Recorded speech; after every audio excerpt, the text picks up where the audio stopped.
y cercano a esta casa, como él mismo lo mencionó. Su tío José Vicente Casas fue fundador de esta academia, varias veces su presidente y su primer presidente honorario. Alberto escaló todos los escaños de la carrera política en los cuerpos colegiados. Concejal, diputado, casi sin tener la edad, representante, senador. Fue además en la empresa privada un muy exitosísimo publicista. Una referencia que es casi personal. Muy bien casado, ahora y en su primera vida, con una mujer de exquisito sentido plástico y apreciación de la belleza que heredaron sus hijas. Embajador, 2 veces ministro, y después de todo eso, como una nueva carrera, un periodista sin par. Acaba de publicar el libro autobiográfico muy bien recibido, Memorias de un pesimista, que de pesimista tiene poco, y que le recomiendo. Para los que no lo han visto, aquí está.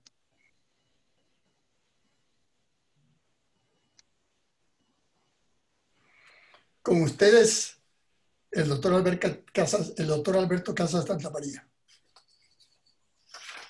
Alberto. Señor presidente, muchísimas gracias. Me conmueve usted un poco con los recuerdos que acaba de hacer, con una generosidad que siempre ha tenido. Me acerco a esta casa de la sabiduría con la emoción de recordar a su fundador, quien por el vínculo familiar que nos unía, infundió en nosotros, sus sobrinos, un interés preponderante por la historia. Antes de entrar en materia, permítanme, señoras y señores académicos, que me detenga en la relación de mi padre, don Vicente, con su hermano mayor. Una veneración. Eso era lo que sentía mi progenitor por el creador de esta noble institución del estudio y la investigación de la historia. Habla mi padre. Mano Vicente, me dijo muchas veces, a sus hijos hágalos leer libros serios ahora, después no los leen, que aprendan historia, que tengan ideas claras, especialmente que se encariñen con la historia patria. Su vida, la de don José Joaquín, en todo orden de cosas, fue un ejemplo sin mancha que me fortificó y seguirá fortificando en los contados días de mi vida. Lo amé, lo admiré, lo respeté, lo lloro con toda mi alma porque lo veía grande en todo, único, hasta en los más insignificantes detalles. Muchas veces, en medio del tráfago de esta vida moderna tan agitada y convulsiva, lo alcanzaba a ver por las calles y lo seguía sin que él lo supiera hasta alcanzarlo y ofrecerle mi brazo. Y me enorgullecía, me vanagloriaba de que me vieran con el cristiano, el creyente, el patriarca poeta, el maestro de tantas generaciones de patriotas y de caballeros, el venerable anciano a quien todo el mundo saludaba con respeto, con cariño, con efusión. También recordaba a mi padre la amistad de su hermano con el poeta José Asunción Silva. Al respecto dejó escrito lo siguiente: Le oí contar en varias ocasiones episodios como este. La última vez que yo vi a Elvira Silva, la hermana de José Asunción, decía muy impresionado, fue en una corrida de toros. El circo estaba entonces en la Plaza de los Mártires. Toreaba Manchao, torero maravilloso. La plaza de bote en bote. Hallábase allí el presidente de la República, don Carlos Holguín, una tarde soberbia. De pronto se presenta Elvira Silva, vestida de española, con peinetón, mantilla blanca y un gajo de claveles rojos en la cabeza. El circo se iba cayendo. La corrida se suspendió por unos instantes y todos los ojos se clavaron en aquella niña verdaderamente preciosa, encantadora. No la volví a ver en mi vida. A los pocos días murió ella. Bogotá se estremeció de ternura y de pena. Y agregaba, una noche a eso de las 10, estando yo de juez de circuito en Bogotá y viniendo a hacer de visita en casa de mi novia, de Margarita, tendría yo unos 22 años, decía todo esto con detalles y mímica inimitables. Al desembocar por la calle de San Miguel en la Plaza de Bolívar, era una noche clarísima. Alcancé a ver que bajaba en dirección opuesta a la que yo llevaba, la plaza estaba desierta, a José Asunción Silva, embozado en su larga capa española y con sombrero de pelo. A los pocos pasos me reconoció y dirigiéndoseme, desembolsándose y con voz que aún oigo, me estrechó frenéticamente y por 3 veces me dijo, Joaco, ¿qué le parece a usted todo esto? Y partió rápidamente, dejándome en el alma una terrible impresión de tristeza, de cariño, de angustia, de desolación. Cuando ocurrió la muerte de Silva, yo me helé, exclamaba, y me refería a las muchas veces que José Asunción fue a buscarlo con cariñosa insistencia. Perdónenme que me extienda con la última referencia familiar, la alusión a mi abuelo don Jesús Casas Rojas. De él dejó dicho, mire, Mano Vicente, el hombre más caballero que yo conocí fue mi padre. Y me refería a cosas como esta. Estando yo de juez recién casado, iba una mañana hacia los juzgados que quedaban en San Francisco por la primera calle real. El señor fulano de tal me saludó con gran atención, sombrero en mano, ofreciéndome la acera. Mi entrevista con este caballero duraría 1 minuto. A los pocos pasos oí que mi padre me llamaba. Estaba él en la puerta del almacén de don Luis Pardo. Me acerqué a saludarlo y a pedirle la bendición con el respeto de siempre. ¿Y quién es ese señor que hablaba con usted?, me preguntó. El señor tal, le repuse. Pues usted, me respondió muy serio, usted no puede hablar con ese señor y evite con él hasta el saludo. ¿Por qué causa?, le dije a mi padre. Porque usted me ha dicho, contestó, que ese señor tiene pendiente un asunto en su juzgado. Usted no puede hablar con él. Y me añadió lo que sigue. Al cabo de los años, cuando yo, senador por el departamento del Tolima, dejé de concurrir unos días al Senado por asuntos de mi colegio y por algún motivo de salud, al volver el habilitado del Congreso me entregó un cheque por el valor completo de la última década. Me fui a donde mi padre y le conté lo ocurrido. No, usted no puede recibir ese cheque. Devuélvalo. Y con el Dios proveerá de toda la vida, me dijo, don Joaco, váyase porque se le hace tarde. Hasta aquí las referencias familiares. ¿Cómo han cambiado las costumbres? Hoy tenemos cartel de la toga. Digamos a la manera mexicana, ¡ay, qué tiempos, señor don Simón! Agradezco a la academia, a su presidente Rodolfo Segovia, a quien me une vieja y honrosa amistad, la posibilidad de presentar mi trabajo sobre los episodios del 13 de junio de 1953, cuando hubo en nuestro país, en el mismo día, 2 presidentes y un usurpador. Empecemos por el usurpador.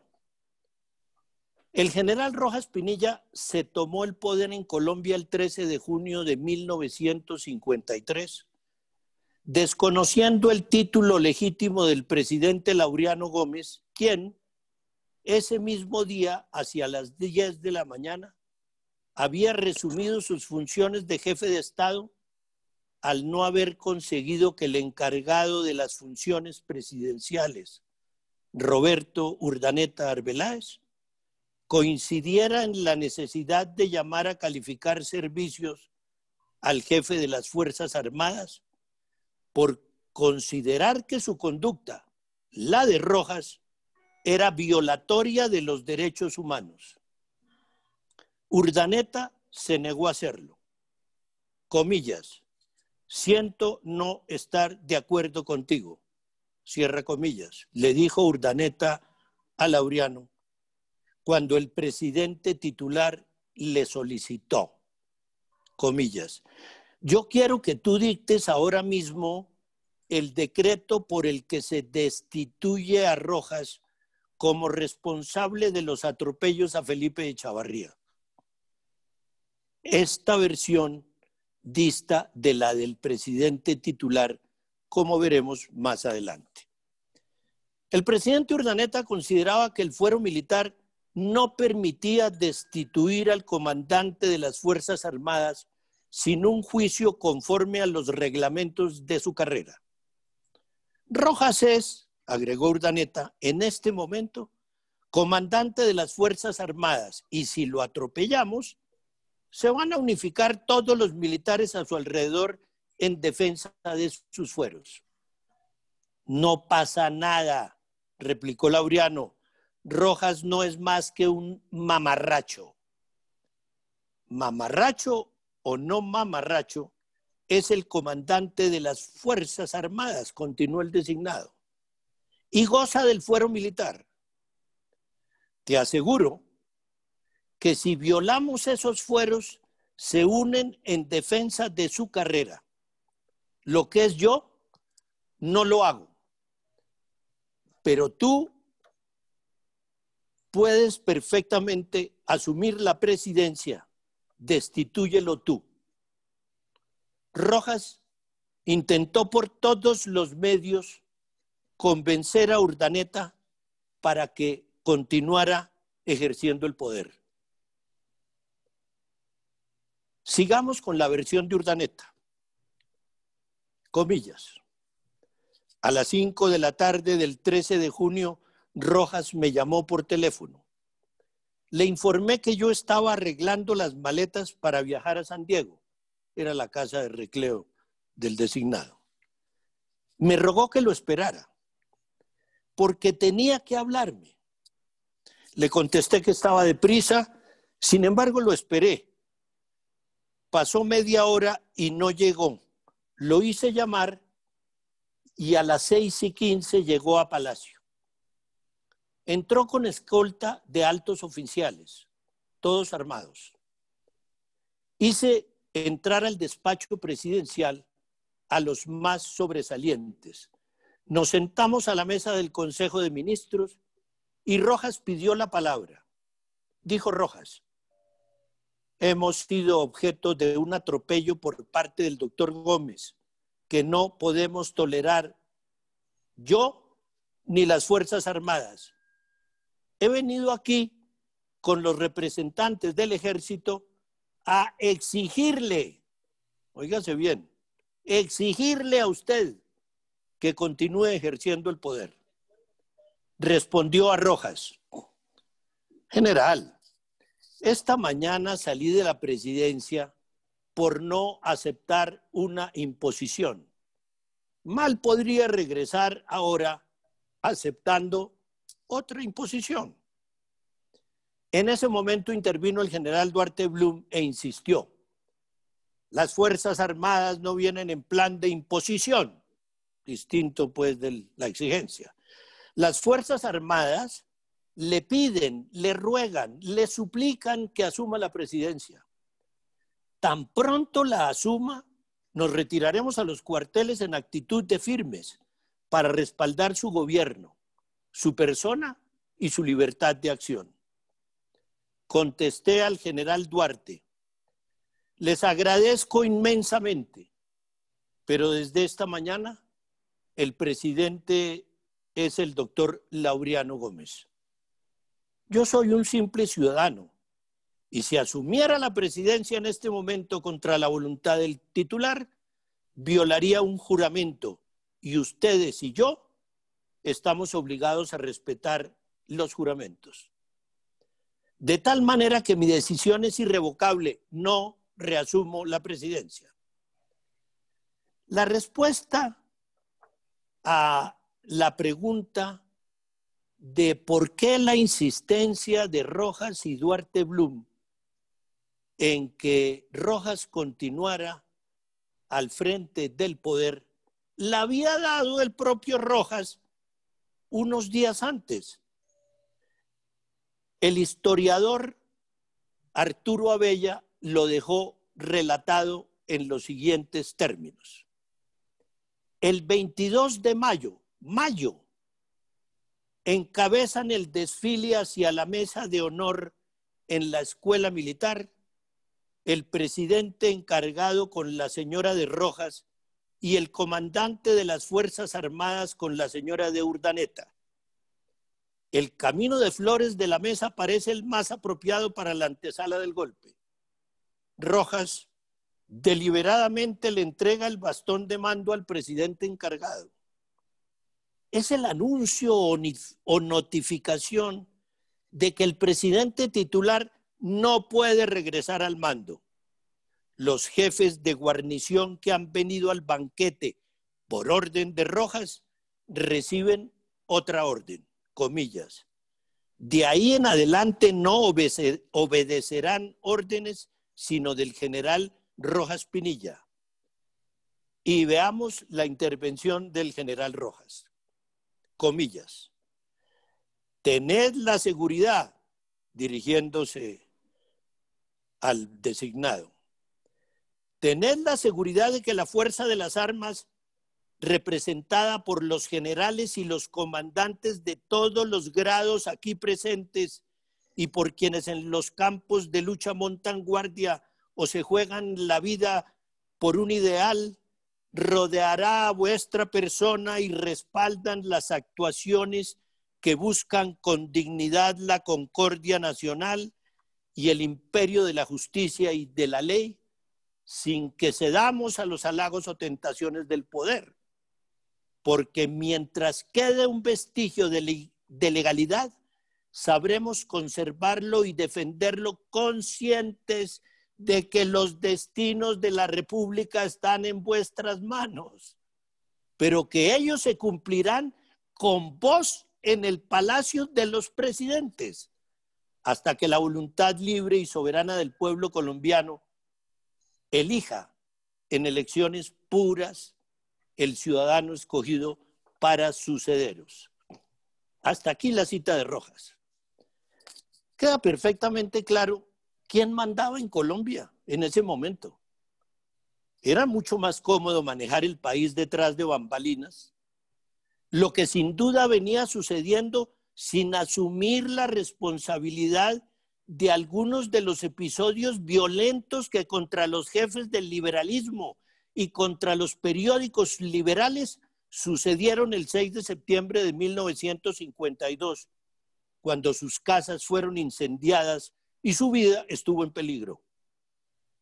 Un episodio de mayor gravedad también se produjo. Cierto bandolero responsable de muchos delitos, sentenciado varias veces en ausencia, con numerosos sumarios en curso, de improviso se asiló en la Embajada de Chile. La tesis exacta y justa del gobierno fue que no se trataba de delitos políticos, sino de delincuencia común. Estudiado el caso por aquella Cancillería, convino en negar el asilo.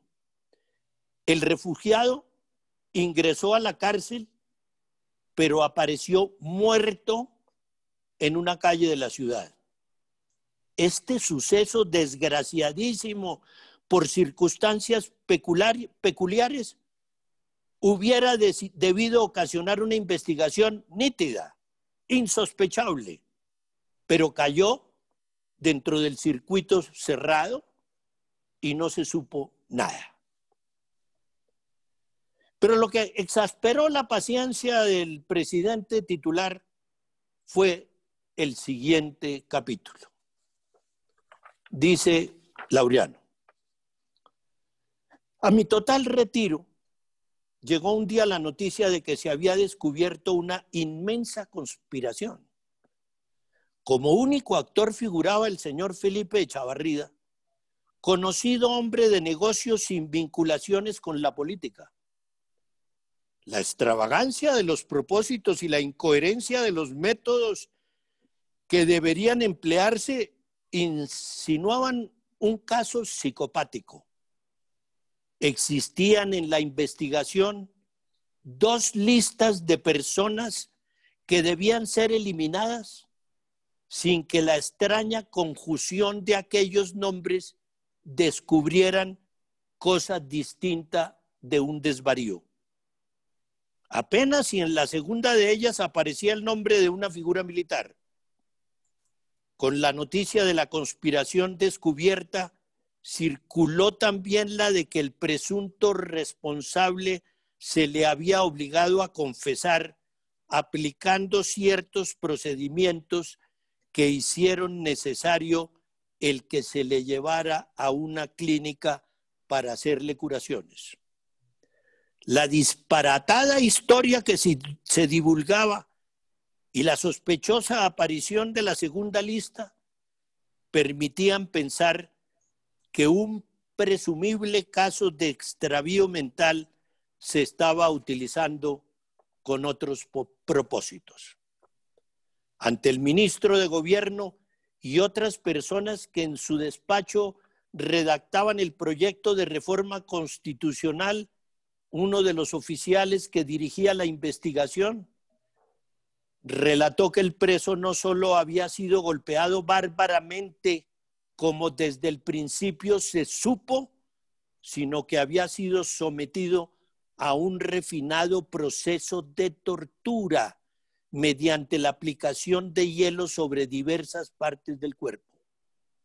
Este relato, hecho ante tal autoridad por un militar de alto grado en un caso tan notorio, significaba, al tolerarse, que el ejército había implantado un sistema penal distinto del vigente y contrario a las más elementales normas de los derechos humanos.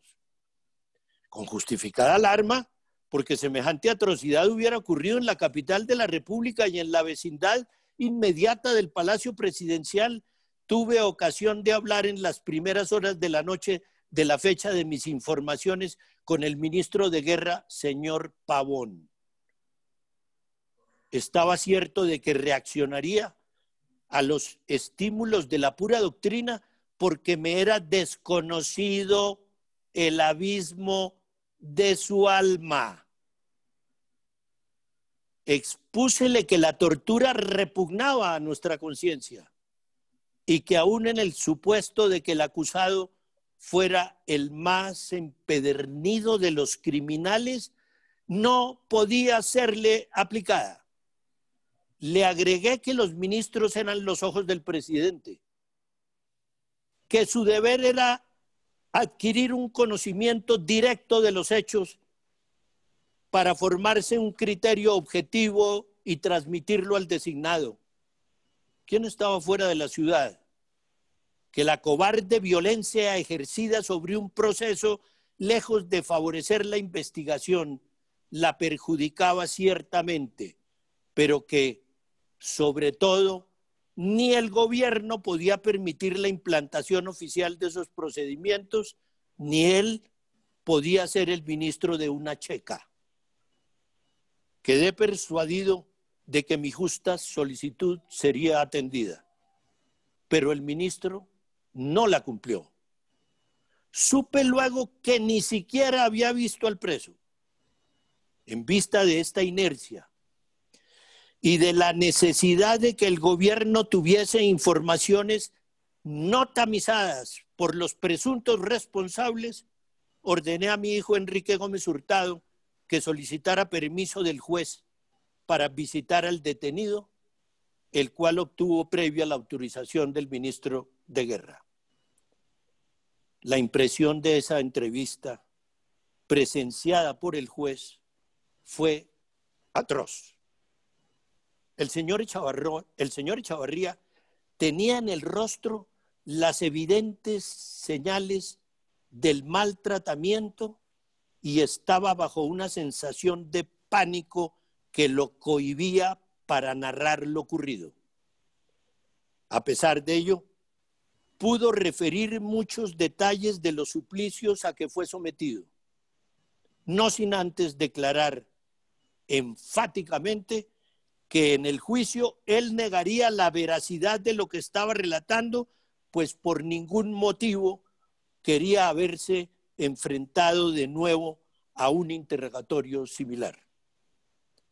Enrique Gómez Hurtado comunicó inmediatamente al designado las informaciones obtenidas en la entrevista. El delito quedaba establecido con mirar a la víctima, y la manifestación del jefe del G2 ante el ministro de Gobierno fijaba la responsabilidad. Como primer paso para obtener la sanción, creí que el jefe de Estado debía ejercer la facultad discrecional conferida por la Constitución de separar del ejército o de cualquier puesto de la administración a funcionarios indignos de la confianza del gobierno.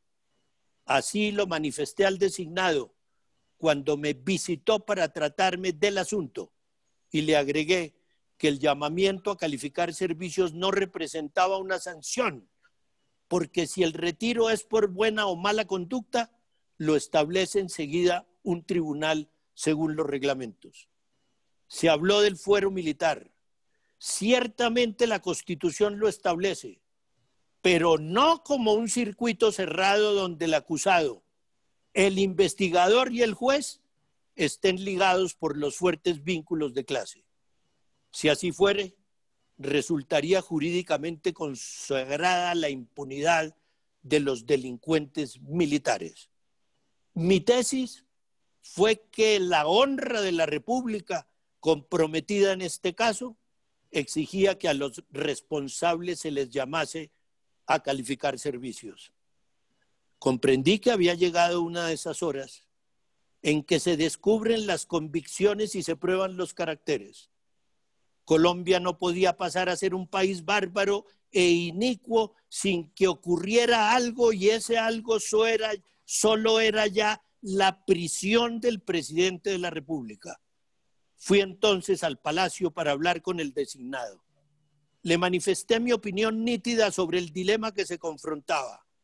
Ante el incumplimiento del plazo de las 10 horas, mi posición fue muy concreta. El ministro de Gobierno tenía conocimiento de que la responsabilidad administrativa recaía sobre su jefe porque lo supo y lo consintió, o lo ignoraba debiendo haberlo sabido. Le dije que a la hora del país y el prestigio de nuestra causa imponían que se le llamase a calificar servicios.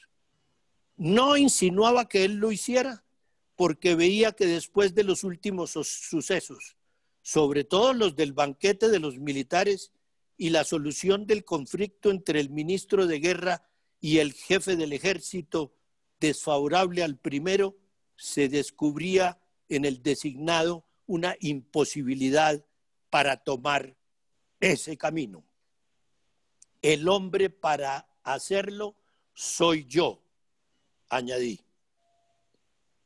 El designado observó que el golpe de Estado no dejaría de producirse.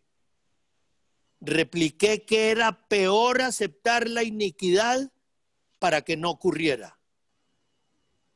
Como el designado preveía, el golpe se verificó. Seguro él lo estaba evitando, plegándose a las imposiciones. Tampoco yo estaría en el destierro si adopto aquella táctica.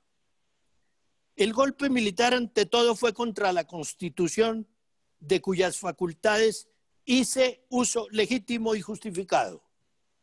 Frente a mi conducta inobjetable, los militares insurrectos que violaron sus reiterados juramentos de acatamiento a las leyes y a las autoridades han tomado la execrable posición de perjuros.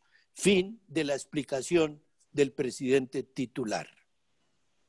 En términos generales, nadie le puso atención a las gravísimas denuncias del presidente titular sobre la tortura, una violación a los derechos humanos, y en cambio se consideró como una disculpa invocada por Laureano, un pretexto para reasumir el poder, ignorando la condición precaria de salud que lo afectaba y el riesgo inminente de una arbitrariedad que días después se verbalizó en destierro, pena inexistente en el régimen constitucional de Colombia.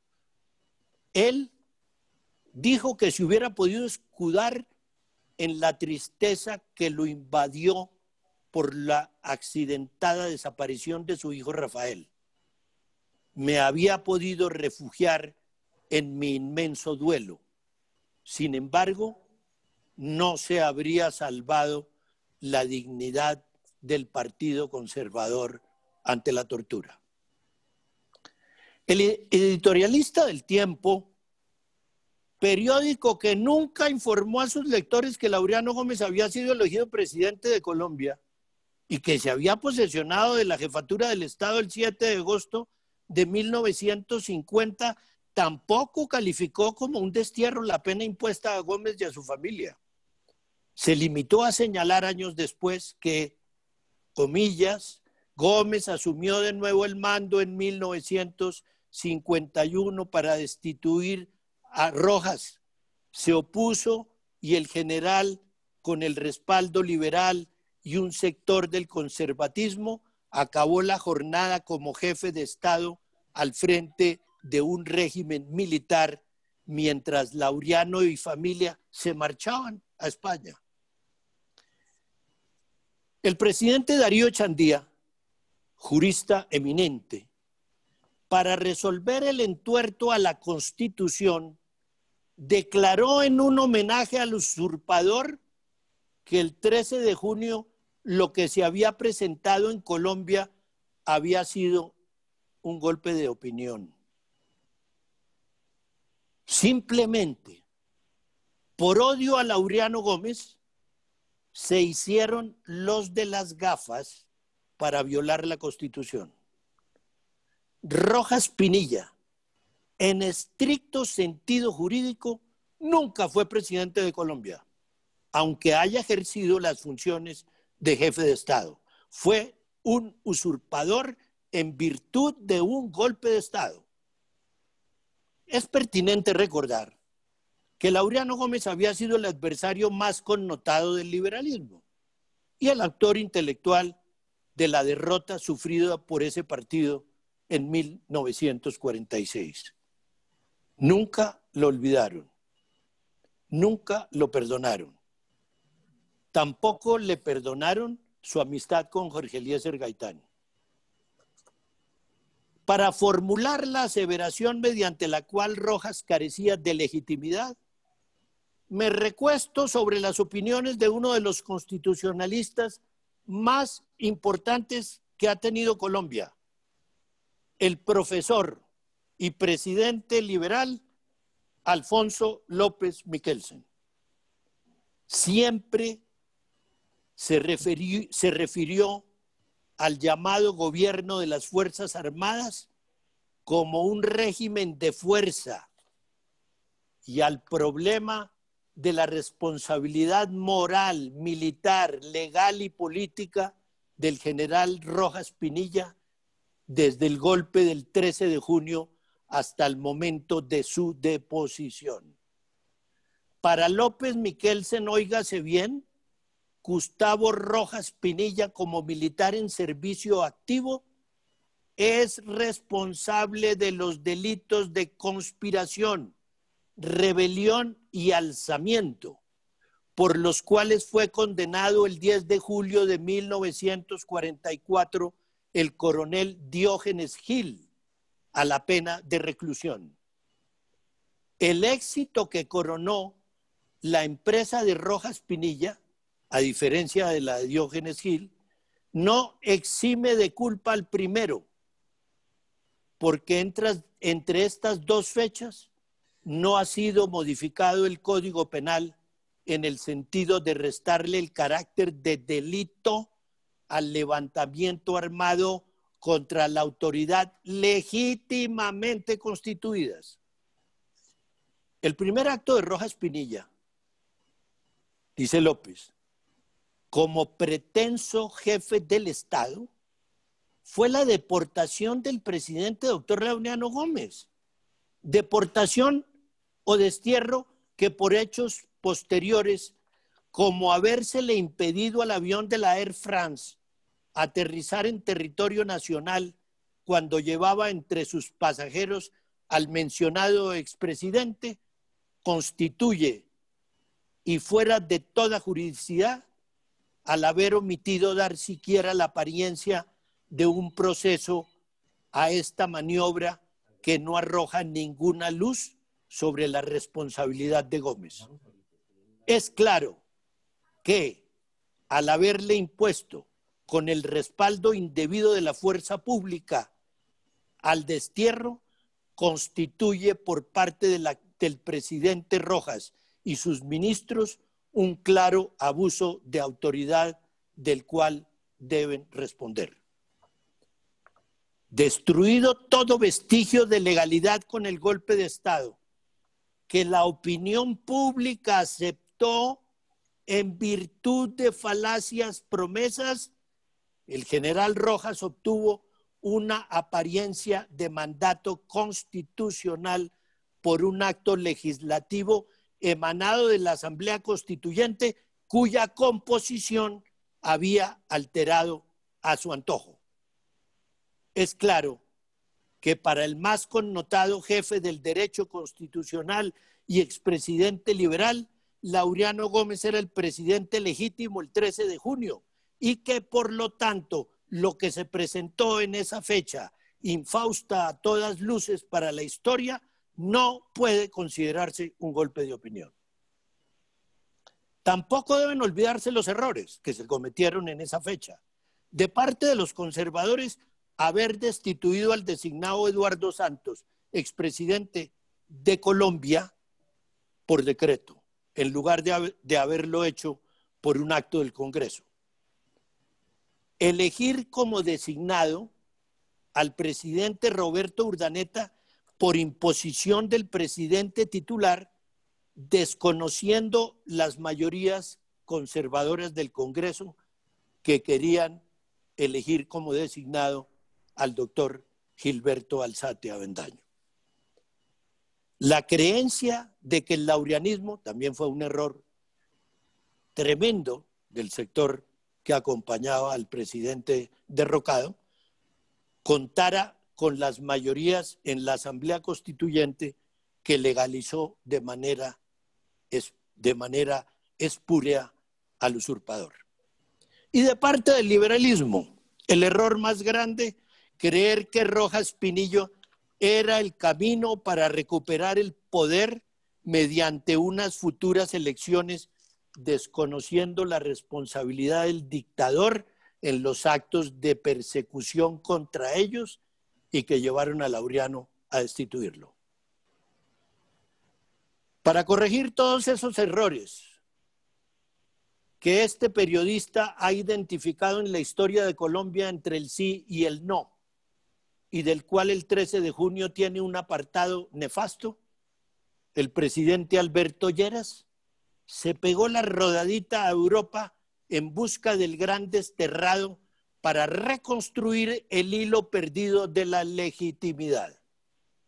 Un esfuerzo patriótico para aprovechar la energía y la fuerza de los partidos en la búsqueda de consolidar el debate político sin violencia y dedicar la confrontación en el mejoramiento del bienestar de los colombianos, mejorar la educación y la salud, reduciendo la diferencia entre ricos y pobres, eliminando a las guerrillas. Esta ilusión, que se llamó el Frente Nacional, ha sido falsificada y desconceptualizada para desacreditar los acuerdos políticos y confundir el acuerdo con la manguala, favoreciendo así el fraccionamiento entre el sí y el no, imposibilitando el acuerdo sobre lo fundamental, del cual habló tanto Álvaro Gómez. Acuerdos sobre lo fundamental, regla de oro, justo para el disentimiento. Es esa la razón de mi pesimismo. Muchas gracias, señoras y señores académicos, y gracias, señoras y señores, que han tenido la paciencia por escucharme.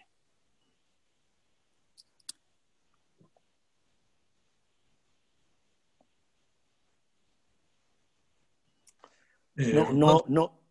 Ya. Rodolfo Eduardo pide la palabra. Muchas gracias, doctor Casas. Y con la venia de usted, quisiéramos abrir la sesión a preguntas. Claro, sí. Eduardo Durán pide la palabra, Rodolfo. Adelante, doctor Durán. Abre el micrófono, Eduardo.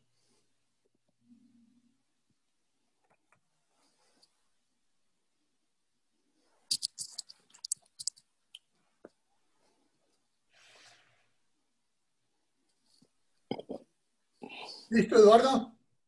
El micrófono, Eduardo, prende el micrófono. Abre el micrófono, Eduardo. Eduardo. ¿Me oyen? Ahora sí, gracias. Sí. Bueno, muchas gracias, señor presidente. En primer lugar, quiero felicitar al doctor Alberto Casas Santamaría por su conferencia, en donde sin duda deja ver un estudio muy minucioso de todo lo que ha significado ese periodo de la historia de Colombia en el siglo XX, como fue el de la interrupción del régimen democrático para dar paso a una dictadura, la dictadura del general Gustavo Rojas Pinilla. Y yo creo que hay que contextualizar un poco el escenario en el sentido en que hay de todas maneras que profundizar en el enorme desgaste que tenía el gobierno del presidente Laureano Gómez, no solamente por su muy precaria salud, sino también porque no había sido capaz de controlar el desorden político que asistía a la nación en esa época del siglo XX. Yo creo que fue un escenario de violencia muy preocupante y muy perturbadora, y desde luego con un saldo en víctimas y en acontecimientos desfavorables para el país que sin duda estaban generando una enorme confusión. Pero apartándonos de lo que fuera ese resultado del desgaste del gobierno, no podemos de ninguna manera, y en ese sentido comulgo con la conclusión del doctor Casas, aceptar una interrupción en la manera como se produjo del sistema democrático. El presidente Laureano Gómez había sido elegido por un proceso electoral consagrado constitucionalmente y ejercía la presidencia con ese respaldo jurídico de acuerdo a las normas de la Carta Magna. Por lo tanto, lo que se ha debido producir era un escenario en donde de pronto se pudiera precipitar una renuncia del presidente, pero de ninguna manera un golpe de Estado en la forma en que se dio, y desde luego que fue una etapa dolorosa para el país, dolorosa para nuestro sistema democrático y un lunar muy grande que deja el escenario político y constitucional en el siglo XX. Sin duda, Rojas Pinilla ejerció una presidencia espúrea. Sin duda, Rojas Pinilla fue un usurpador, como lo llama el doctor Alberto Casas, y yo creo que definitivamente el doctor López Michelsen, como buen constitucionalista, pudo analizar desde el amparo de las normas jurídicas este escenario y por eso llegó a esa conclusión. Yo creo que las cosas hay que llamarlas por su nombre y definitivamente hay que pensar en esas dos situaciones que se concluye de la exposición del doctor Alberto Casas Santamaría. Muchas gracias, señor presidente.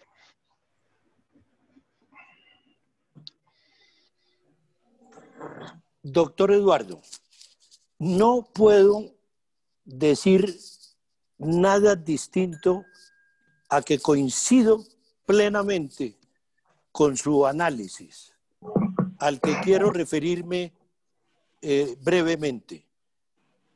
En primer lugar, a la consideración que usted hace de que el doctor Laureano Gómez como presidente tenía bajo su mando un país en medio de la violencia y que por tanto el no haber podido desde la presidencia controlar y evitar ese fenómeno hace parte de lo que, usando una palabra que no era de buen recibo del fundador de la academia, el despelote que producía esa violencia hizo del país una nación inmanejable. Eso lo tenemos que reconocer. Pero miremos la razón de ser de esa situación. Porque para referirnos a este fenómeno es necesario mirar dos antecedentes muy importantes que tienen que ver con el tema. Uno, el 9 de abril y dos, las elecciones del año 46. Porque si bien el liberalismo reconoció el triunfo del doctor Ospina Pérez, en la práctica lo desconoció. Porque al doctor Alberto Lleras, los liberales lo desafiaron por haber entregado el poder al presidente Ospina. Le gritaron traidor, lo silbaron. Y el 9 de abril, cuando se produjo el asesinato de Jorge Eliezer Gaitán, que es uno de los temas más dramáticos de nuestra historia, el Partido Liberal que se agolpó en la Clínica Central contra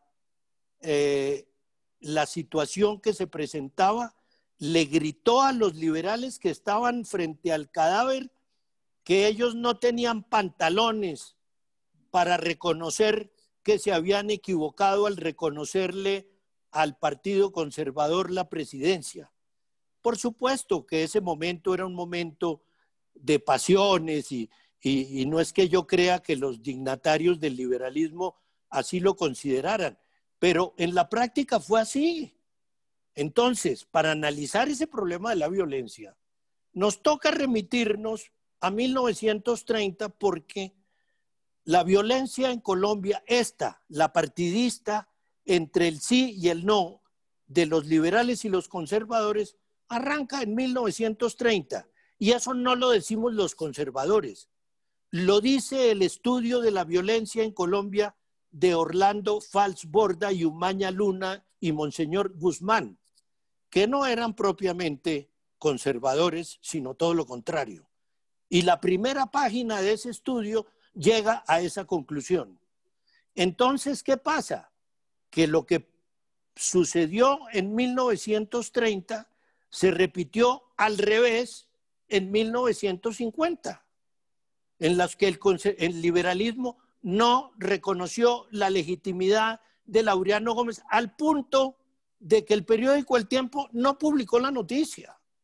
Entonces, ciertamente que el presidente Gómez tenía una responsabilidad por no haber podido desde la presidencia evitar que ese fenómeno de la violencia se desatara. Hizo el esfuerzo, pero no pudo. No, tengo que reconocerlo. Es evidente.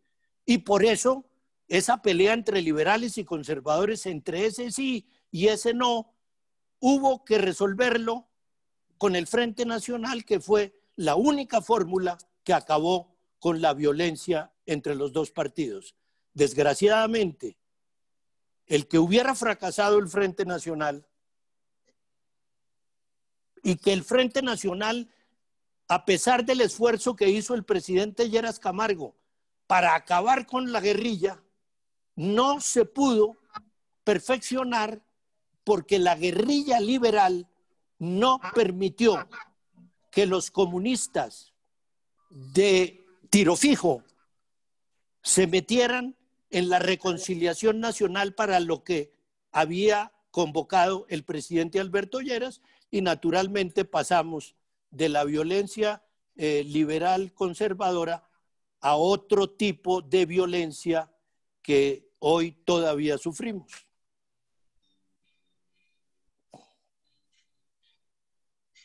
Doctor Llano. Doctor Rodolfo, muchas gracias por darme la palabra. Al doctor Casas, mi saludo, mi reconocimiento por esta charla. Yo le quiero recordar al doctor Casas dos antecedentes que no se han mencionado todavía. El primero, el golpe de Estado que dio Mariano Ospina Pérez al cerrar el Congreso para evitar la elección de designado en la cabeza de Eduardo Santos. Y el segundo, la forma como Laureano Gómez fue elegido presidente en el 50, cuando el candidato liberal Darío Echandía debió retirar su candidatura porque en la carrera 13 de Bogotá se asesinó a su hermano Vicente. De manera que ahí hay unos antecedentes también de esa elección de Laureano Gómez que también la hace espúrea en mi concepto. Muchas gracias. Alberto. El micrófono, Alberto. Ciertamente, doctor Llano, esos hechos que usted relata son ciertos. El presidente Ospina sí cerró por decreto el Congreso. Y sí, como lo expresé en la charla que acabamos de tener, por decreto destituyeron al designado Eduardo Santos. Es verdad, pero esos decretos no tenían la posibilidad de manejarse con la beligerancia que lo hicieron los miembros del liberalismo. Y perdón, y no puedo olvidar tampoco el asesinato del hermano del presidente Chandía, sin duda. Hace parte de el horror de la violencia que había. Pero así como no se le puede achacar al presidente Olaya Herrera la responsabilidad de la violencia liberal contra los conservadores, sino que simplemente no la controló, con el presidente Ospina pasa lo mismo. El presidente Ospina no hizo sino hacer esfuerzos para perfeccionar un acuerdo con el liberalismo y por eso arrancó su gobierno mediante una fórmula de unión nacional y los liberales entraron a gobernar. Problemas posteriores en el Congreso, mediante los cuales el liberalismo en el Congreso no se portaba como parte de la coalición, sino prácticamente como oposición, rompió esa unión nacional. Sin embargo, el 9 de abril, asesinado Gaitán, Ospina intenta nuevamente recuperar el gobierno de unión nacional.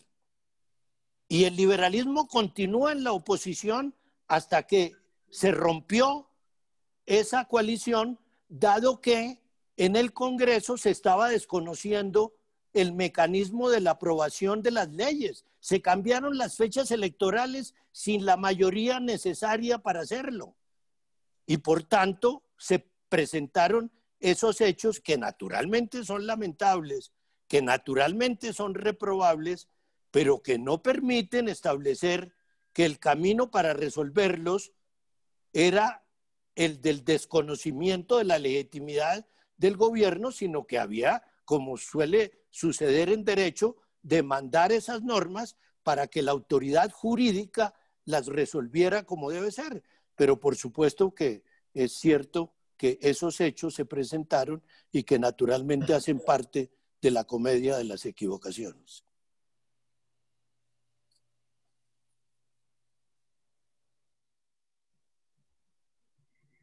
¿Alguien más?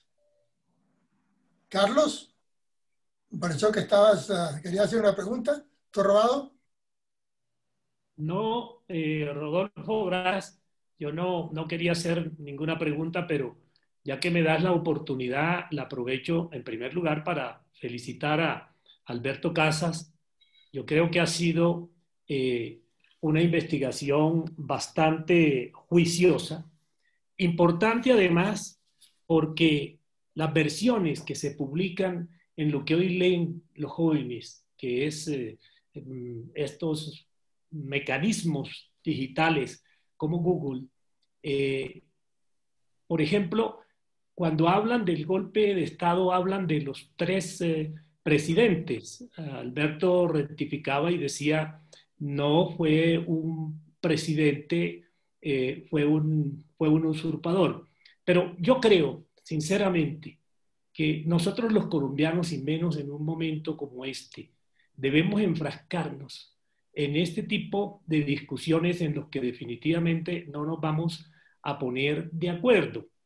Yo creo que ha habido culpa y responsabilidad de los dos partidos históricos y de los y de los líderes que han presidido en un momento dado a nuestras colectividades. Yo creo que mucho más importante es hacer una reflexión de cuál es la lección que nos dejan todos estos hechos.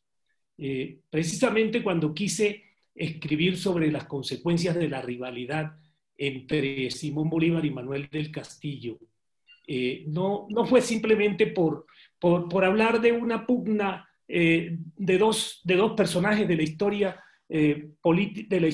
de la independencia en Colombia, sino para sacar la conclusión de que los colombianos hemos vivido en guerra desde la independencia hasta hoy. Rafael Núñez decía, allá por 1875, cuando escribía artículos como La Paz Científica, Colombia ha vivido en guerra desde la independencia hasta hoy. Pues un siglo después, o más de un siglo después de que Núñez escribiera eso, podemos repetir la misma frase de Núñez. Hemos vivido en guerra permanente los colombianos. Pero esta guerra como las guerras que hubo en el siglo XIX, las guerras civiles en las que se enfrascaron los partidos tradicionales de Colombia, fueron el resultado realmente del egoísmo y de la falta de comprensión y de tolerancia de los líderes políticos para sentarse racionalmente a hablar y discutir en una mesa y pactar el acuerdo sobre lo fundamental, del que hablaban los ingleses y del que hablaba Álvaro Gómez Hurtado. Aquí no nos hemos podido poner de acuerdo y todavía en este momento estamos enfrascados en una polarización, porque como los líderes mueven la opinión pública, cuando las peleas personales se llevan al escenario de la política, pues el país también se polariza en bandos irreconciliables. Y esos bandos y esas facciones afloran no solamente entre los partidos que ocupan el escenario de la política colombiana, sino al interior de los propios partidos. Y esos rencores al interior de los propios partidos son peores que los rencores que se dan entre las colectividades tradicionales de Colombia. Fíjense ustedes, ya para el 13 de junio de 1953, la verdad es que había una pugna entre Laureano Gómez y Mariano Ospina Pérez, que no se puede negar. Dos líderes muy importantes del conservatismo y del país, y además el uno había sido presidente y el otro pues era el presidente, de manera que eran dos personas que movían opinión pública. Entonces en ese momento el Partido Conservador estaba polarizado y el país todo también polarizado por los antecedentes que ustedes han refrescado y sobre los cuales pienso pues los colombianos nunca se han puesto ni se pondrán de acuerdo.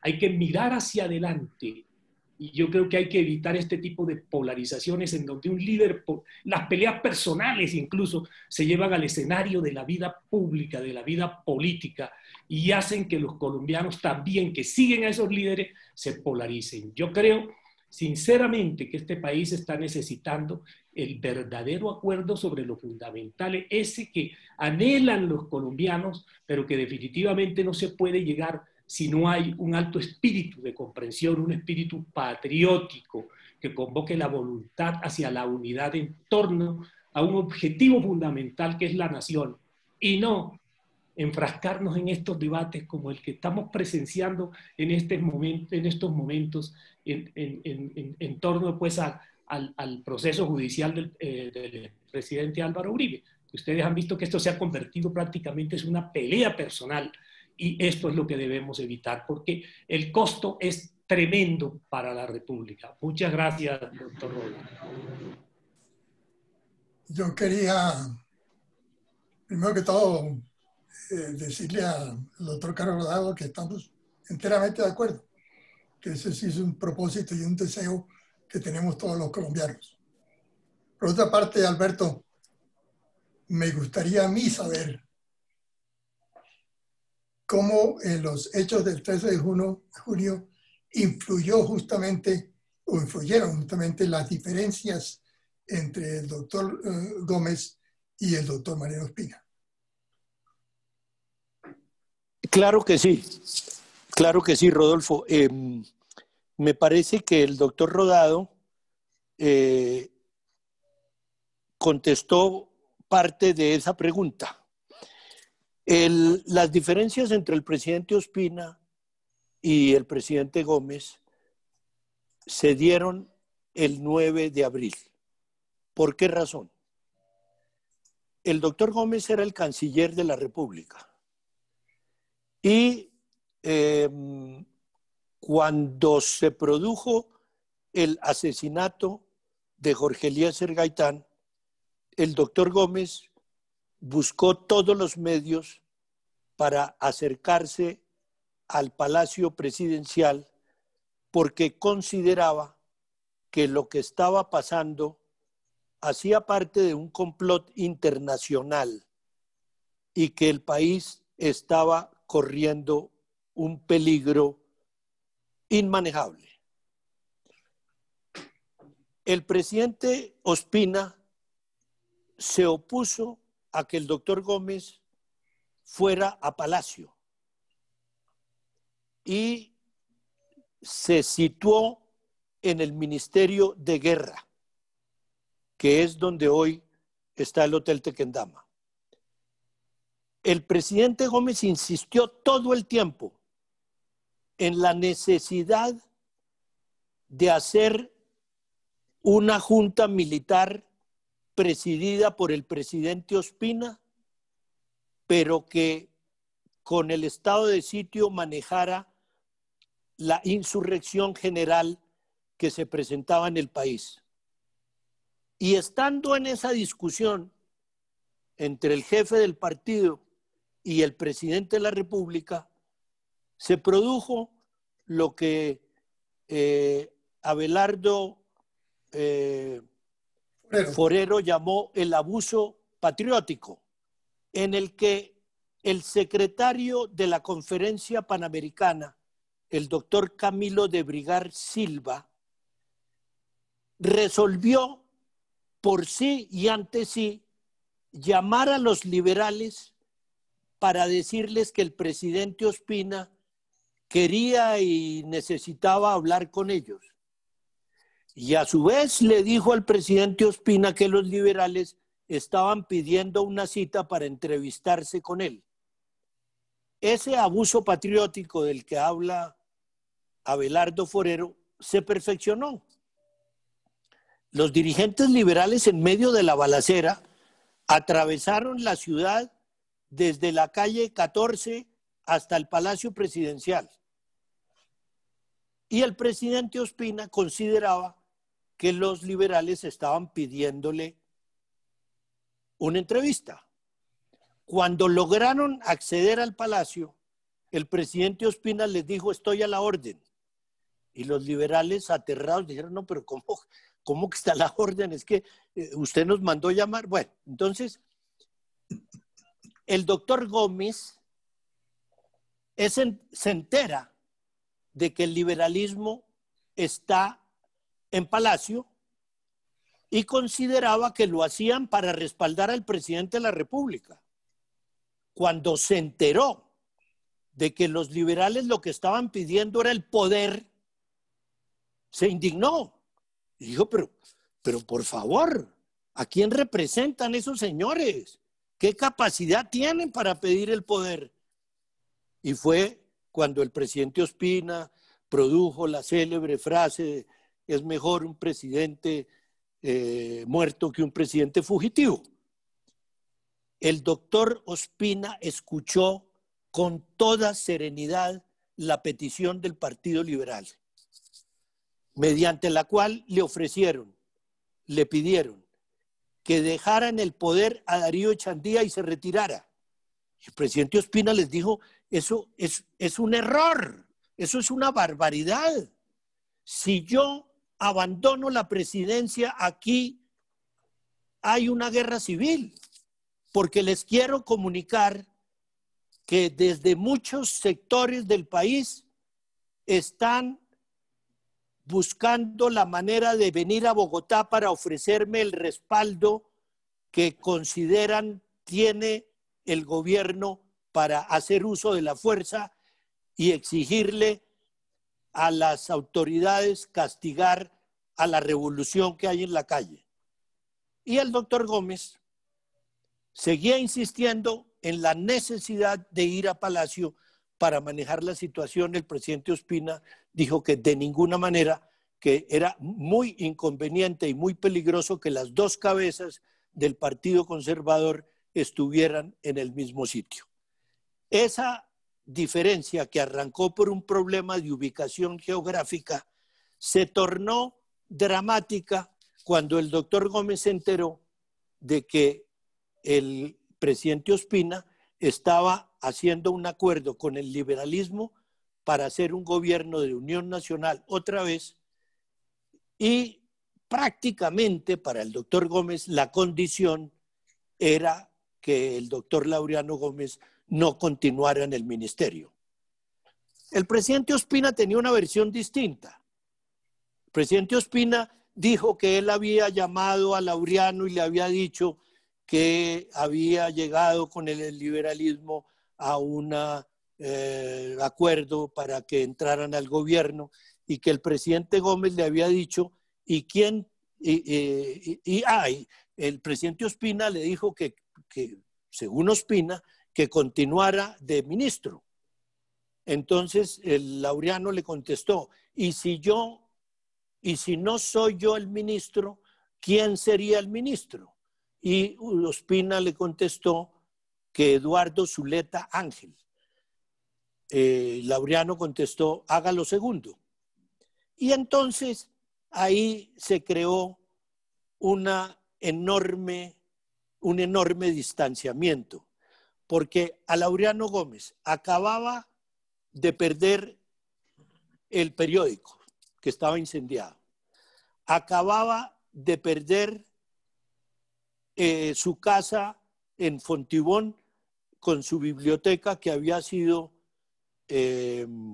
incendiada, y por consiguiente la situación se tornaba inmanejable. Luis Ignacio Andrade, que era un hombre muy importante, ministro, fue a donde Laureano a decirle que el gobierno le facilitaba todos los instrumentos para que se trasladara a Medellín. El doctor Gómez consideró que era una manera de ponerlo preso y se lo llevaron para Medellín, y finalmente él salió del país y se fue para España creyendo que su posición, su trabajo político había terminado.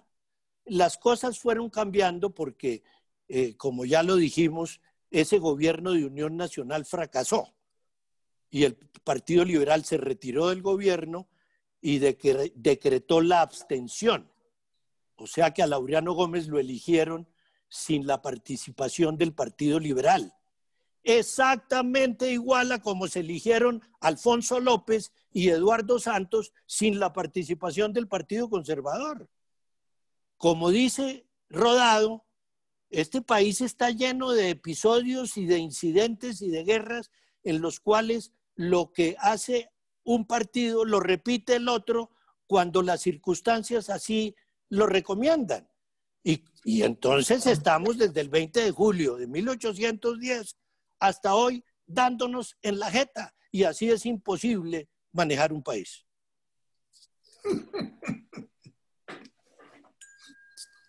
Muchas gracias, Alberto. ¿Alguna otra pregunta? Sí, doctor Rodado. Perdón, doctor Segovia. Doctor Zuluaga.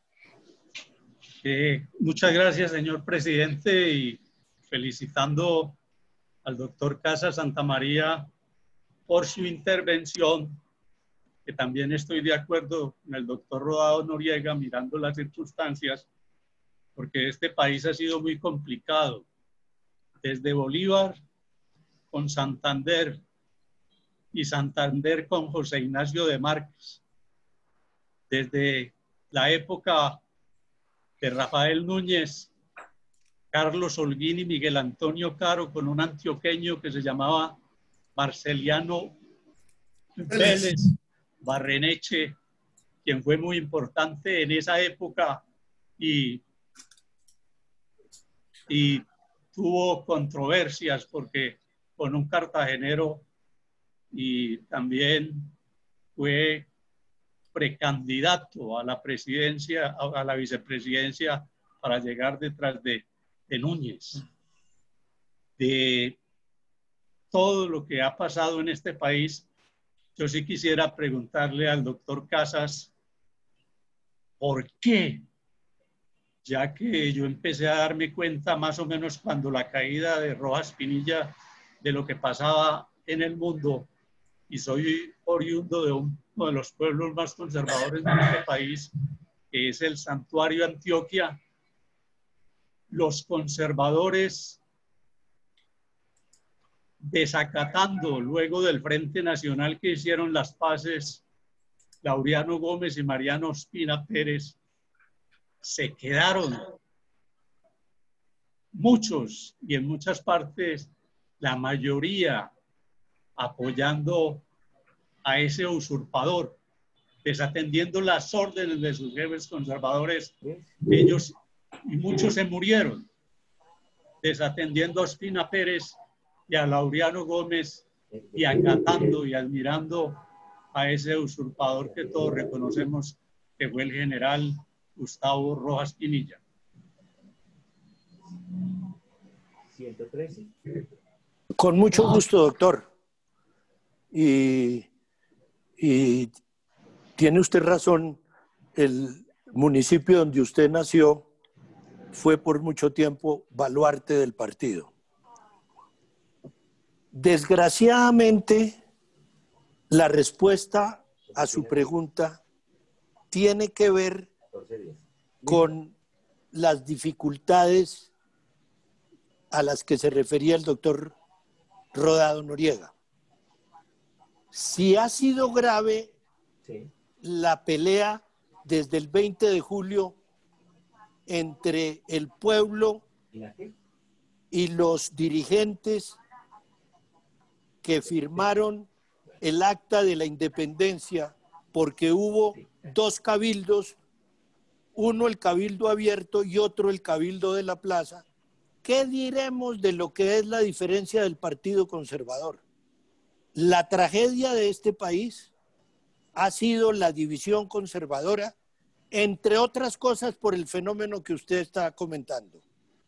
El 9 de abril, punto de referencia de todas las complicaciones y los debates, terminó uniendo al liberalismo, que estaba totalmente dividido hasta que asesinaron a Gaitán. Totalmente dividido. Y el Partido Conservador muy unido, fortalecido. A partir del 9 de abril, el liberalismo deja la división para fortalecerse y el Partido Conservador se divide casi que hasta hoy. Claro está que lamentablemente hoy el Partido Conservador, desde mi punto de vista, ha dejado de ser un partido programático para convertirse en un partido electoral, mediante el cual hay que elegir al Congreso al que tenga más votos y no el que convenga más. Entonces, ¿qué pasó? El que más plata tenga. Eso es peor todavía. Y entonces, ¿cuál es el efecto de esa enfermedad, de ese cáncer que nos afectó a los conservadores? Que un sector del partido propició el golpe de Estado. No hay ninguna duda. Porque consideraba que el doctor Gómez estaba gobernando sin tenerlos en cuenta.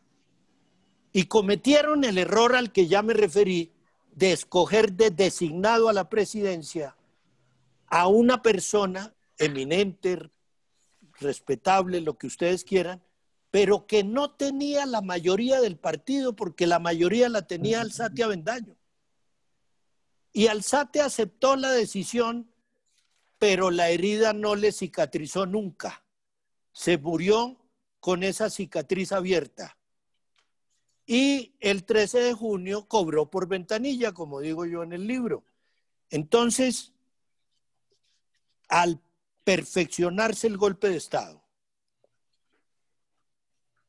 se abrió la discusión días antes de que se produjera el golpe de Estado de quién sería el presidente de la Asamblea Nacional Constituyente que se iba a reunir 3 días después del 13 de junio. Y mientras uno de los sectores del partido creía que tenía mayoría, equivocadamente, los amigos de Laureano Gómez, el que tenía la mayoría era el presidente Ospina Pérez para ser presidente de la Constituyente, como en efecto lo fue. Entonces, esa herida no cicatrizó. Posteriormente, el presidente Valencia trató de hacer la unión e hicimos nuevamente una unión, pero estaba pegada con babas, porque apareció la candidatura de Carlos Lleras y nos volvimos a dividir. Y después vino la candidatura de Álvaro Gómez y el Partido Conservador no votó por él. Solamente votaron por él los alvaristas y por eso sufrimos esa derrota. Total, para responderle a su pregunta, esa división del partido es el cáncer que afecta la salud de la nación. Doctor Casas, pero el arraigo de todo ese conservatismo, de una gran parte del Partido Conservador por Rojas Pinilla, ¿cuál fue la causa? Que es lo principal de mi pregunta.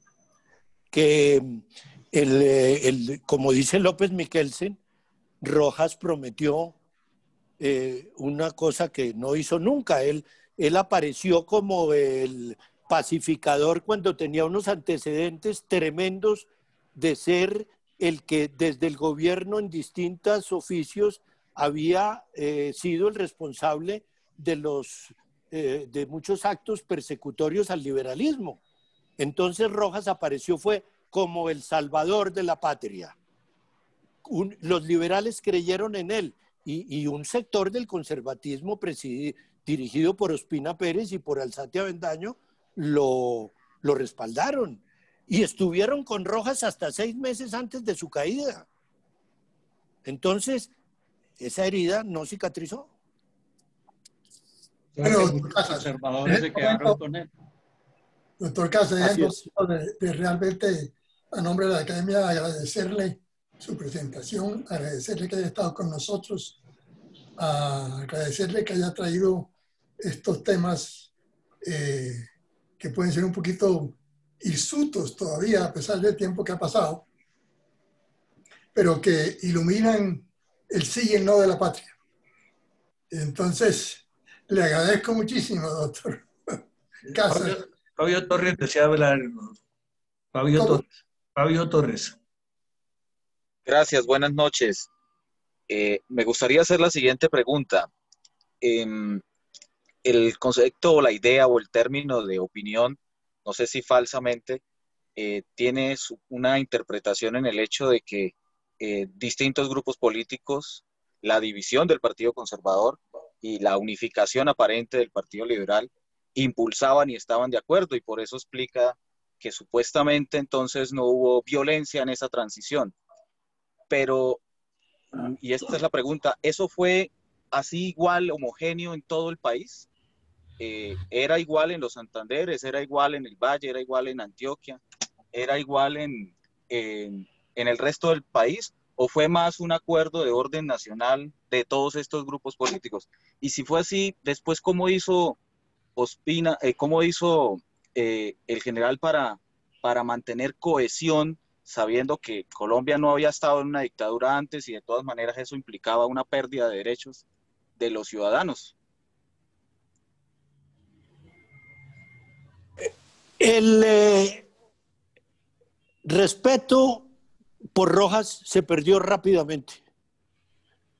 Al año de gobernar había perdido totalmente el apoyo liberal y solo tuvo el apoyo del sector conservador antilaureanista. ¿Cuál es el antecedente de esa postura? Y la primera respuesta a su pregunta es sí, era en todo el país la división del conservatismo. Voy a tratar de hacerlo lo más rápidamente posible. Alberto Lleras se va para España a buscar a Laureano Gómez y firman un acuerdo que se llamó el Pacto de Benidorm. En ese momento, el otro sector del partido que dirigía Ospina estaba con Rojas. Y Alberto Lleras había invitado a ese sector a que participara del acuerdo que él estaba buscando. Pero los conservadores antilaureanistas consideraban que era un error precipitar un acuerdo nacional para tumbar a Rojas porque ese sector creía que tenían la capacidad de buscar un candidato conservador para salir de Rojas Pinilla, pero de acuerdo con Rojas, porque era evidente que a Rojas, que el 13 de junio mostró una cara de cordero nacionalista, era totalmente conservador. Y eso está perfectamente escrito por la guerrilla, por el libro de la paz de Alape. Ahí está relatado todo. Entonces, al negarse el sector ospinista a hacer un acuerdo con el presidente Lleras Camargo, prosperó el acuerdo de Benidorm y finalmente, antes del 10 de mayo, fecha en la que se cayó Rojas, se logró el acuerdo con ese otro sector en un pacto que se llamó el Pacto del 20 de marzo. Entonces, finalmente, entró todo el Partido Conservador en la búsqueda de la caída de Rojas y la reconstitución de la legitimidad. Y el candidato, bastante respaldado, era Guillermo León Valencia, para que fuera el primer presidente del Frente Nacional. Caído Rojas Pinilla, el doctor Laureano Gómez dijo, no, perdónenme, Valencia no puede ser el primer presidente del Frente Nacional porque él estuvo con Rojas, lo llamó el Bolívar, el sucesor de Bolívar, y eso sí es borrar con el codo lo que hicimos con la mano. No puede ser que la derrota de la dictadura termine con las personas que apoyaron a Rojas. Entonces se rompió el acuerdo entre laureanistas y ospinistas, y el doctor Gómez amenazó con retirarse de los acuerdos. Dijo, no, entonces creo que mi vida ha culminado ya y yo ya no tengo más. Bueno, entonces claro está que prestigio de Laureano Gómez, que venía del destierro, todo el partido estaba con él. Entonces se firmó un acuerdo que se llamó el Pacto de San Carlos, mediante el cual se cambió el orden de las elecciones. Primero se elige Congreso que presidente de la República. Entonces fuimos a unas elecciones de Congreso y el doctor Laureano Gómez barrió, sacó las mayorías sobradamente, pero ya respaldado por esas mayorías, insistió que el presidente de la República debía ser un liberal y que la persona para representar al país era Alberto Lleras y que él se jugaba por esa candidatura. Alberto Lleras le dijo que no, que él no podía aceptar eso, que de ninguna manera, y el doctor Gómez dijo, pues a mí no me importa, yo voy a la convención liberal y pido que el candidato sea Alberto Lleras. Obviamente, el sector conservador antilaureanista acusó a Laureano Gómez de traidor, de felón, de todo lo que se le puede acusar, y empezó el gobierno de Alberto Lleras, gobierno con los conservadores, y en las elecciones que siguieron a la elección de Alberto Lleras,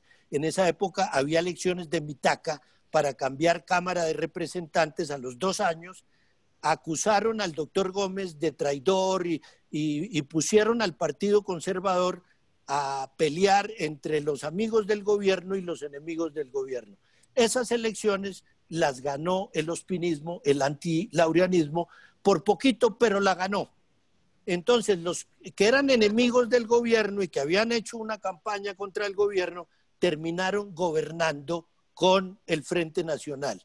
Los enemigos del Frente Nacional terminaron gobernando, tanto los conservadores, Ospina y Alzate, como los liberales, porque López Miquelsen, que había sido el fundador del movimiento revolucionario liberal y se había opuesto a la candidatura de Alberto Lleras y estaba dividiendo al liberalismo, apenas termina el periodo de Guillermo León Valencia, termina pactando con Carlos Lleras otra coalición y es designado ministro de Relaciones Exteriores y termina de presidente de la República. Esa es una síntesis más o menos de lo que pasó y que explica por qué el Frente Nacional terminó siendo manejado por los enemigos del Frente Nacional.